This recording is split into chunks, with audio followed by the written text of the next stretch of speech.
그래서 양귀비의 라이치를 구하기 위해서 역마를 동원해서 밤낮 없이 달렸고요. 그 과정에서 말과 사람들이 이 라이치를 구하려다가 많이 죽어 나갔다고 해요.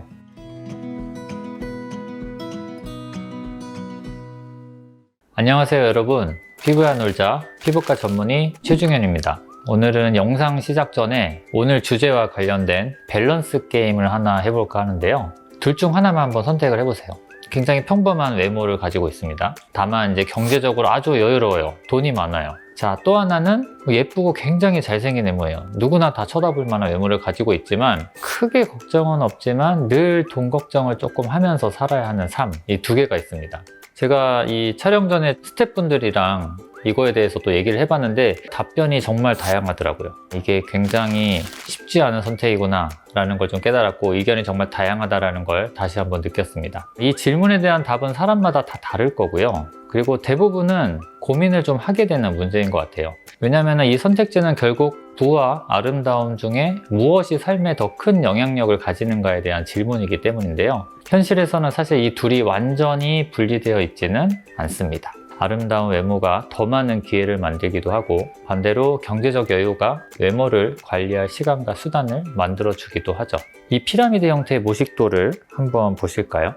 미국의 심리학자 에이브러햄 매슬로우가 1943년도에 제안한 욕구위계 이론입니다. 욕구를 생리적 욕구, 안전의 욕구, 사회적 욕구, 그리고 존경의 욕구, 자아실현의 욕구, 이렇게 5가지로 설명을 했는데요. 생리적 욕구, 안전의 욕구, 사회적 욕구가 충족이 되면 이제 존경의 욕구가 생깁니다. 이 존경의 욕구에는 자신을 존중하는 욕구와 타인으로부터 인정을 바라는 욕구가 다 들어있고요. 생존과 안전이 보장된 상대적 부유층들은 자기 표현과 사회적 인정 욕구가 증가한다는 겁니다. 이는 결국 외모, 건강, 아름다움에 대한 투자로 이어진다는 거죠. 그냥 쉽게 이야기하면은 잘 먹고 잘 살게 되면 남들이 나를 어떻게 보는지 엄청 신경을 쓴다는 거예요. 그래서 외모에 더 투자를 하게 된다는 겁니다.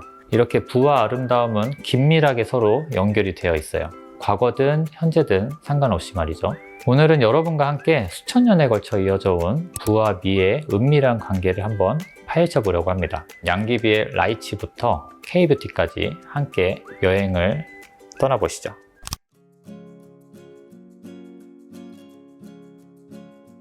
고대 그리스와 중국에서는 햇볕에 그을리지 않은 하얗고 밝은 피부가 최고의 미의 기준이었어요. 왜였을까요? 답은 간단합니다. 밖에서 노동을 하지 않았다는 증거였거든요. 당시에 자외선 차단제 같은 게 있었을까요? 당연히 없었겠죠. 그러다 보니 밖에서 일하는 농민이나 장인들은 피부가 거칠고 까맣게 탈 수밖에 없어요. 반면에 부유한 계층은 실내에서 생활하면서 하얀 피부를 유지할 수 있었고요. 이것 자체가 나는 일하지 않아도 되는 사람이라는 지위의 표시였던 셈입니다. 이런 기준은 당나라 시대에도 이어져요. 그래서 양귀비 이야기 많이들 아실 텐데요. 양귀비는 라이치를 너무나 좋아했어요. 요즘에는 리치라고 부르는 과일인데요. 문제는 이 라이치가 수천 킬로미터 떨어진 남쪽에서만 자라거든요. 그리고 이 라이치가 이 사흘만 지나도 상합니다. 그래서 양귀비의 라이치를 구하기 위해서 역마를 동원해서 밤낮 없이 달렸고요. 그 과정에서 말과 사람들이 이 라이치를 구하려다가 많이 죽어 나갔다고 해요. 그러면 이 양귀비는 이토록 라이치에 집착을 했을까요? 이유는 당시 라이치가 피부를 하얗게 만든다고 믿었기 때문인데요. 양귀비는 사실 평범한 집안 출신이었습니다. 하지만 뛰어난 미모로 황제의 총애를 받았고 가족 전체가 권력자가 됐죠. 그리고 그렇게 얻은 부와 권력으로 자신을 더욱 아름답게 가꾸는 데 투자했어요. 매일매일 온천욕을 하고 귀한 향료를 몸에 바르고 라이치를 먹는 식으로요. 여기서 패턴이 좀 보이시나요? 먼저 아름다움이 부와 권력을 가져다 줬고요. 그 부가 다시 더 큰 아름다움에 대한 욕구를 만들게 됩니다. 이런 순환 구조는 역사 내내 반복이 되게 돼요.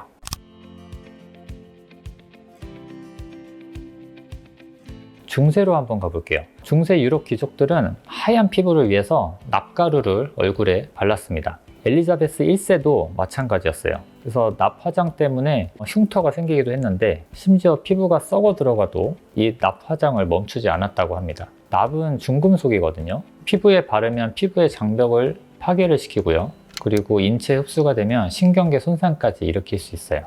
납 중독이 되면 또 불면증이 엄청 심해지거든요. 그래서 잠도 못 자서 정신이 없는데 뇌에도 영향을 끼치면서 정신착란이라든지 자살 시도 같은 게 많아지게 됩니다. 실제로 당시 귀족 여성들 중에서 이 납중독으로 고생한 사람이 엄청 많았어요. 하얀 피부를 위해서 건강을 포기한 셈이죠. 왜냐하면 이 하얀 피부가 부의 상징이니까요. 유럽에서는 18세기에 프랑스의 코르셋도 유행했습니다. 성인 여성의 허리를 약 30cm 이하로 조이기 위해서 여러 명의 시녀들이 코르셋을 잡고 꽉 조였고요. 이걸로 인해서 갈비뼈가 변형이 되고 내장이 압박되고 제대로 숨도 못 쉴 정도였죠. 근데 재밌는 건 이런 몸의 변형을 당시 귀족들은 더 자랑스럽게 생각했다고 합니다. 제대로 숨도 못 쉬고 움직이기도 불편하다는 건 육체 노동을 할 필요가 없다는 걸 간접적으로 증명하는 거였거든요. 마리 앙뚜아네트는 더 극단적이었습니다. 1m가 넘는 머리 장식이라고 이제 푸푸라고 하는데요. 이 머리에 깃털, 보석, 심지어 배 모형까지 올려놨다고 하죠. 아름다움은 단순히 예쁘게 보이는 것을 넘어서서 일하지 않아도 되는 여유, 고통을 감수하면서까지 보여주고 싶은 구하기 힘든 특수한 물질에 접근할 수 있는 권력, 사실 그런 것들 모두를 보여주는 거였습니다. 그게 설령 건강을 위협할지언정 말이죠. 그리고 이걸 유지하기 위해서는 또 더 많은 부가 필요했던 셈이고요.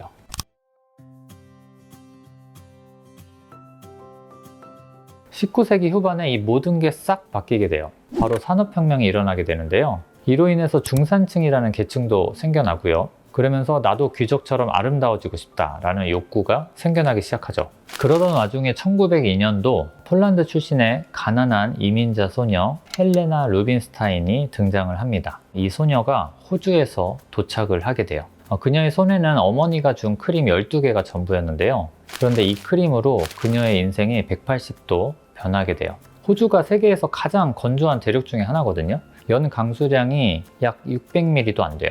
그리고 자외선은 엄청 강하죠. 당시 1900년대 초에 호주에는 유럽에서 이주한 사람들이 굉장히 많았거든요. 특히 서유럽에서 온 사람들이 많았어요. 서유럽은 어떤가요? 날이 항상 흐리죠. 비도 추적추적 많이 오고요. 그러다 보니까 호주에 와서 강한 자외선과 건조함 때문에 엄청 고생을 하고 있었어요.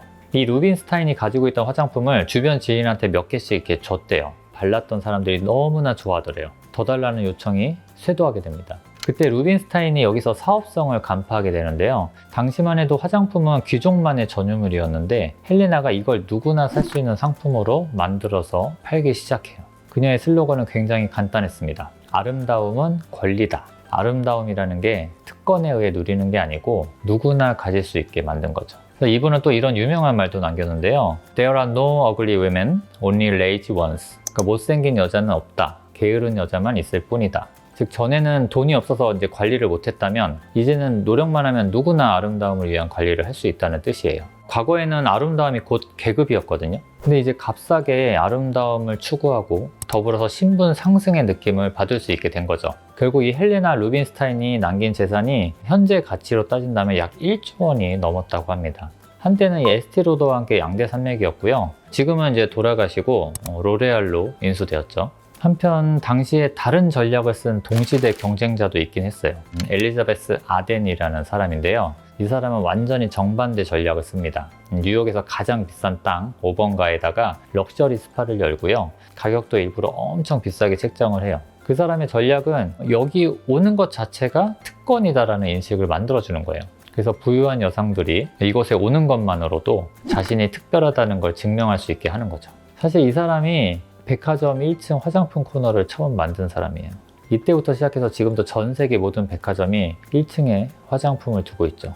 이렇게 20세기 초에 아름다움은 하나의 거대한 산업이 되었습니다. 돈만 있으면 누구나 살 수 있지만 동시에 얼마나 많은 돈을 쓰는지에 따라서 다시 새로운 계층이 형성이 된 셈이죠.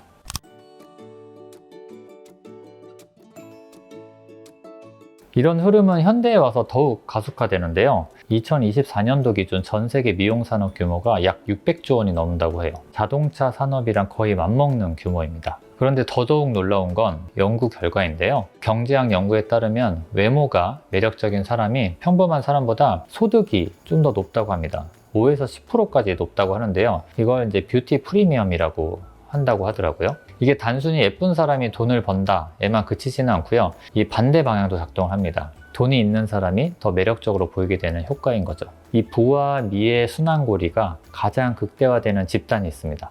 바로 연예인인데요. 연예인은 사실 외모가 곧 직업이죠. 일반 직장인에게 외모가 소득의 5%에서 10% 영향을 준다면 연예인에게는 외모가 그 자체가 생산 수단이거든요. 티켓 판매라든지 시청률, 광고 영향력, 이 모든 게 사실 외모와 직접적으로 아주 연결이 되어 있죠. 그리고 수익 규모도 굉장히 다릅니다. CF 한 편에 수천만 원부터 드라마 한 편에 수억 원, 자기 개발에 재투자를 할 수 있는 여력이 또 생기죠. 그리고 또 저는 이게 가장 중요하다고 생각이 드는데요. 연예인은 미의 기준을 만드는 사람들이에요. 이게 단순히 이뻐서 멋져서가 아니라 누구나 영상을 통해서 객관적으로 볼 수가 있는 사람들이라 그래요. 누구나 볼 수 있다는 건 객관적인 기준점으로 삼을 수 있다는 거거든요. 그래서 비교 대상이 될 수 있다는 겁니다. 우리가 500원짜리 동전 크기라든지 카드나 명함 사이즈라든지 이런 것들 우리가 기준점으로 많이 삼잖아요. 이거는 누구나 접할 수 있기 때문에 기준점이 될 수 있어서 그걸 기준점으로 삼는 겁니다. 그래서 결국 연예인은 아름다움에서 부를 창출하고요. 그 부를 통해서 더 큰 아름다움을 창출을 하는 걸로 이어지는 이런 선순환 사이클을 만들게 됩니다. 그래서 사회학에서는 연예인을 신흥 귀족이라고도 부르기도 하는데요. 과거 귀족이 권력, 부, 명성, 지위, 특권을 동시에 가진 엘리트였던 것처럼요. 일반인도 아름다움에 대해서는 똑같은 욕구를 가지고 있어요. SNS나 매체에서 매일 연예인들의 노출된 피부나 몸매를 보면서 자연스럽게 나도 저렇게 되고 싶다 이런 생각을 하거든요. 실제로 저도 이제 병원에 있다 보면 어떤 매체에서 연예인들이 특정 시술을 받았다는 소문이 돌잖아요. 그럼 그 다음날부터 문의 전화가 엄청나게 쇄도합니다. 다만 일반 사람들은 연예인만큼 외모에만 치중해서 돈을 쓴다든지 시간을 내기는 사실 쉽지 않죠. 실제로 연예인분들 보면은 이 촬영 안 할 때는 거의 자기 관리에 엄청 몰두를 합니다. 피부과를 간다든지 운동을 한다든지 해서요. 그게 사실 앞으로의 연기나 엔터테인먼트 생활의 수명을 늘려주는 셈이거든요.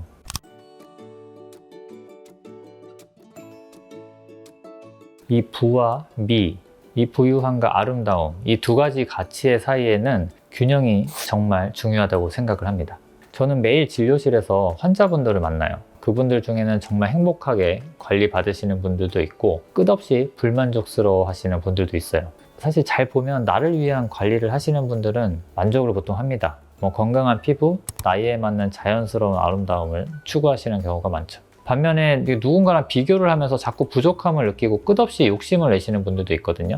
연예인처럼 되고 싶어서 SNS에서 본 얼굴이 되고 싶어서 오시는 분들도 있는데요. 이런 분들은 시술 후에도 계속 불만족스럽게 생각하시는 경우가 많아요. 아름다움을 끊임없이 추구하는 의료 현장에 있는 사람으로서 한 가지 꼭 말씀드리고 싶은 게 있습니다. 누군가를 동경해서 그 사람과 동일시 되고 싶어하는 시술이나 수술은 지양해야 한다고 생각합니다. 저는 시술을 할 때도 그분의 개성을 살리면서 좋아지는 게 좋다고 항상 말씀을 드리거든요. 아름다움의 기준을 외부가 아닌 내부, 내 안에서 세우고 건강함을 최우선으로 두었을 때 진정한 나만의 아름다움을 가질 수 있지 않을까 생각을 합니다. 부는 도구일 뿐이고요. 아름다움은 수단일 뿐입니다. 목적은 행복이어야 된다고 생각해요.